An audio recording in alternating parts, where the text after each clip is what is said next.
अत्यन्तै विकसित, अत्यन्तै गहिरा कार्यक्रमहरूमा हामीले जे कुरा सिक्यौँ यसलाई मात्र 2टा सूत्रमा ढाल्न सकिन्छ। पहिलो हो अहिंसा, दोस्रो हो प्रेम। मात्र 2टा कुरा सिकेको हामी। अहिंसा भनेको के हो? आम मान्छेले जसलाई अहिंसा भनेर बुझेको छ, अध्यात्मको लागि त्यो शिशु कक्षा पनि होइन। अहिंसा भनेको अरूको ज्यान नमार्नु, नखानु। त्यो त अत्यन्तै साधारण अहिंसा हो। यो अहिंसा, तर अहिंसाको अत्यन्तै सानो यो कखरा हो। अहिंसाले गति लियो भने जीवन कस्तो हुन्छ? अहिंसामा हिंसा हुँदैन। स्थूल हिंसा नगर, शरीरबाट हिंसा नगर, बोलीबाट, वाणीबाट हिंसा नगर, कसैको पनि मनबाट हिंसा नगर। यो पनि ठिक छ, तर यी पनि अत्यन्तै प्रारम्भिक पाठहरू, प्रारम्भिक अनुभूति हुन्। अहिंसाको भाव विकसित भयो भने के हुन्छ? व्यक्तिले के थाहा पाउँछ भने मेरो विचार चल्न थालेपछि हिंसा सुरु भइहाल्छ। जहाँ विचारको स्थिरता आउँछ, विचार कहीँ पनि फर्केका हुँदैनन्। आफूभित्रका विचारका प्रक्रियाहरू जब पूर्ण रूपमा स्तब्ध हुन्छन् र रोकिन्छन्, त्यहाँ अहिंसा प्रारम्भ हुन्छ। किनभने आज कुनै पनि विचार ममा जन्मिरहेको छ भने त्यो विचारले बिस्तारै हिंसात्मक रूप लिन्छ। र हरेक बाहिरतिर फर्केका विचारले अरूको जीवनमा कुनै न कुनै प्रकारको उद्विग्नता लिएर आउँछन्। त्यो ल्याउनुभन्दा पहिले आफ्नो जीवनमा उद्विग्नता लिएर आउँछन्। त्यसकारणले अहिंसा के हो? स्थिरता नै अहिंसा हो। जहाँ मेरो मन, मेरो विचारहरू, मेरो बुद्धि सब स्थिर हुन्छन्, म जब अवाक हुन्छु, जहाँबाट मलाई एउटा अर्को कदम पनि चाल्न जरुरी छैन। जुन अवस्थालाई ऋषिहरूले आप्तकाम भने, जहाँ म अरू केही पाउनु छ भन्ने ठान्दिनँ संसारबाट, जहाँ कामनाका कृत्यहरू बन्द हुन्छन्, जहाँ फलाकांक्षा सकिन्छ,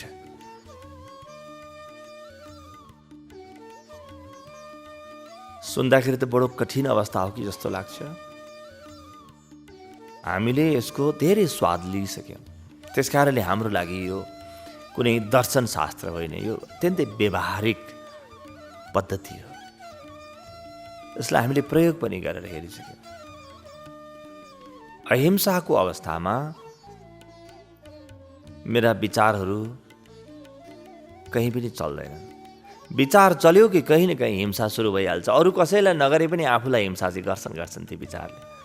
मनलाई उद्वेलित बनाउँछन्, उद्विग्न बनाउँछन् र बिस्तारै बिस्तारै ती विचारहरूले मलाई हिंस्रक पनि बनाउँछन्।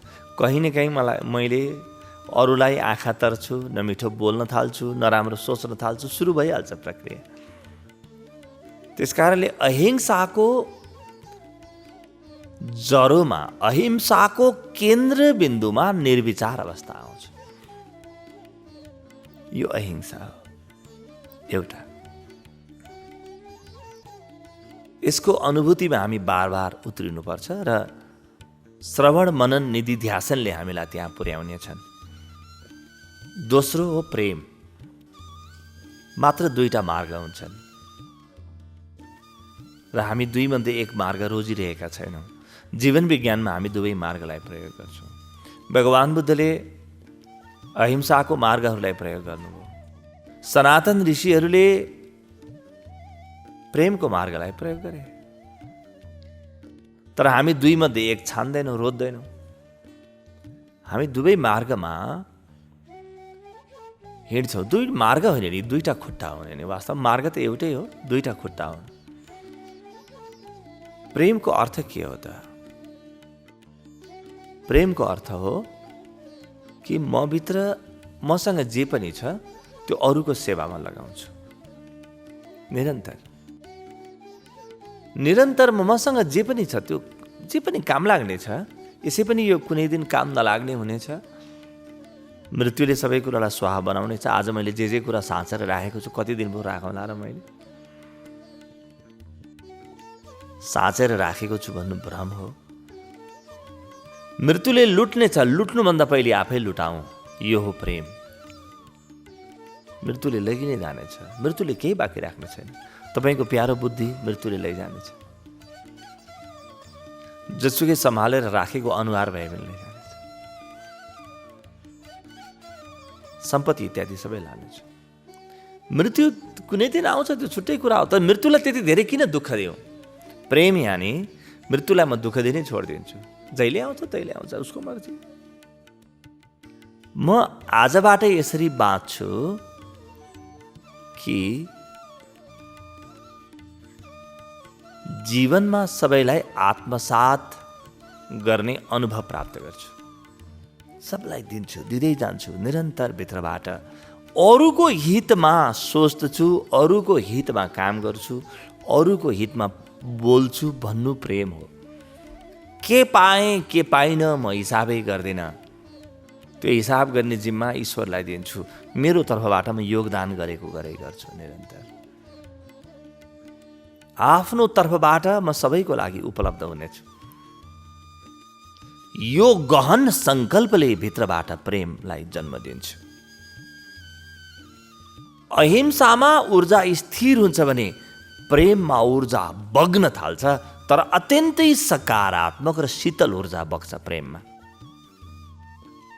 यदि म केही गरिरहेको त छु, तर प्रेममय ऊर्जा भने छैन, मेरो ऊर्जा प्रेममय छैन भने मैले राम्रो गर्न खोज्दै पनि नराम्रो हुन्छ।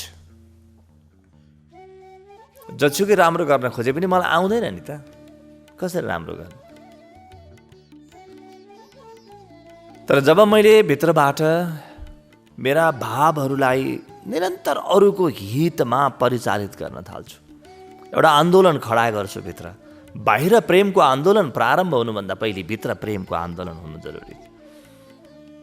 मेरा भावहरूलाई म शिवम बनाउँछु, सबको कल्याणको बाटोमा लाग्ने बनाउँछु। निरन्तर अरूको हित सोच्दछु। मलाई के भयो के भएन भनेर सोच्ने मलाई फुर्सद पनि हुन छाड्छ।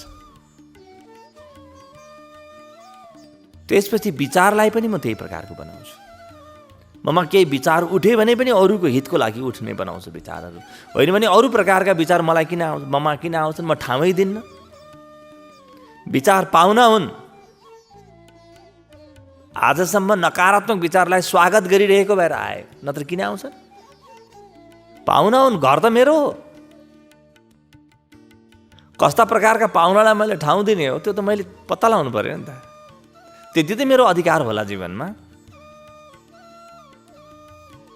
प्रेमले भन्छ कि नकारात्मक विचारलाई आउन म फुर्सदै दिन्न। फुर्सद नदिनु कि यसको अर्थ के हो? सकारात्मक विचार निरन्तर गर्नु। निरन्तर भावलाई सकारात्मक बनाउने, भक्तिले भर्ने, विचारलाई सकारात्मक बनाउने, अरूको हितमा विचार निरन्तर, सबैको हितमा विचार निरन्तर। कर्म त्यस्तो, बोली त्यस्तै। मैले बोलेँ भने पनि अरूलाई कसरी फाइदा हुन्छ त्यही बोलौँ। के गर्दा हुन्छ? मात्र दुईटा प्रक्रिया छन् अध्यात्मका, अरू तेस्रो प्रक्रिया छैन। यो दुईटा कुरालाई एक ठाउँ नमिसाउनुहोस्, अलग अलग हेर्नुहोस्। प्रयोग गर्ने बेलामा सँगसँगै प्रयोग गर्न सक्नुहुन्छ, तर बुझ्ने बेलामा अलग अलग हेरेर मात्रै बुझ्नुपर्छ। एउटा भयो अहिंसाको मार्ग, अर्को भयो प्रेमको मार्ग। प्रेम नै विकसित हुँदै गएर भक्ति भन्ने हो। त्यस कारणले अहिंसा र भक्ति दुईटा मात्रै मार्ग छन्, अरू कुनै पनि मार्ग छैन। संसारमा जति पनि अध्यात्मका साधना पद्धतिहरू छन्, यी मात्र यी दुईटा पद्धतिमा आधारित छन्। यिनका उपनामहरू हुन्। कि अहिंसाको मार्ग छ कि प्रेमको मार्ग छ, अरू कुनै पनि मार्ग छैन। ज्ञान मार्ग अहिंसाको मार्ग हो, सांख्य अहिंसाको मार्ग हो, ऊर्जा प्रेमको मार्ग हो, हठयोग प्रेमको मार्ग हो, कर्म प्रेमको मार्ग हो। मार्ग त दुईटा मात्रै छन्। कि स्थिर भएको चित्त छ, कि सबैतिर प्रेमले प्रभावित भएको अत्यन्तै गतिशील चित्त छ। कि विचारलाई रोक्नुहोस्,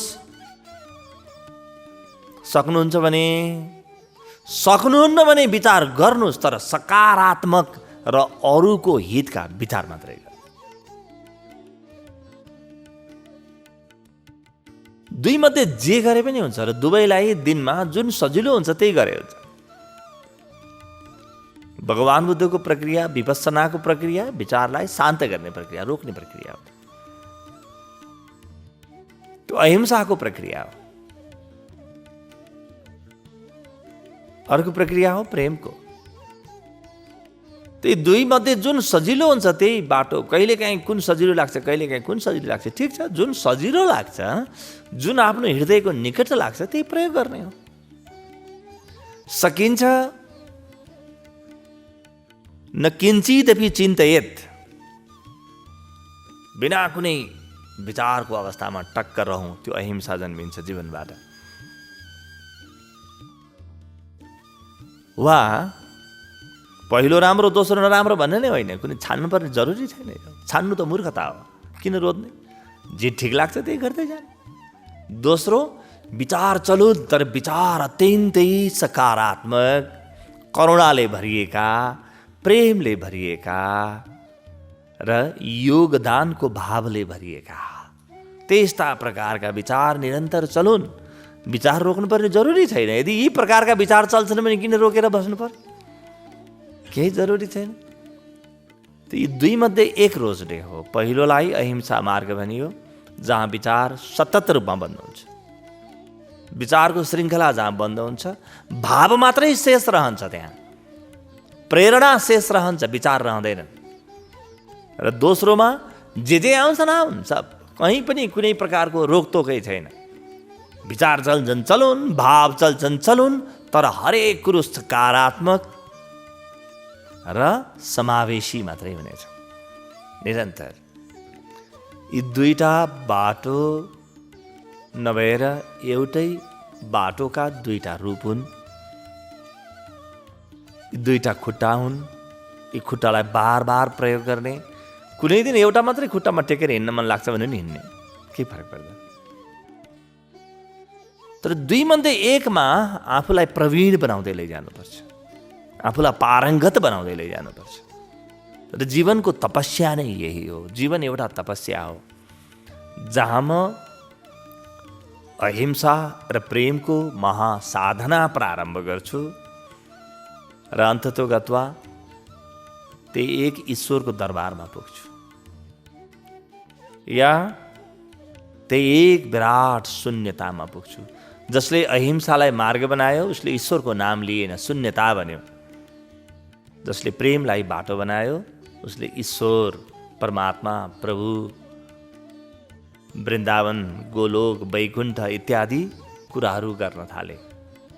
यी दुईटा अलग अलग खुट्टाका कुराहरू हुन्। यी दुईटालाई नै जीवनमा आत्मसात गरौँ, जीवनलाई विकसित हुन दिउँ, निरन्तर प्रयास गरौँ। चिन्तन मनन निधिध्यासन, अध्ययन मनन निधिध्यासन, श्रवण मनन निधिध्यासन को प्रक्रियाले यिनलाई भित्र लैजाउँ र जीवनलाई प्रयोगबाट सिद्ध बनाऊ। न प्रहृषेत प्रियम प्राप्य, न दुजेत प्राप्य चाप्रियम, स्थिर बुद्धि र सम्मूढो ब्रह्मविद ब्रह्मणे स्थितः। ठीक त्यहाँ पुगिन्छ, त्यो जीवनको परम लक्ष्य हो।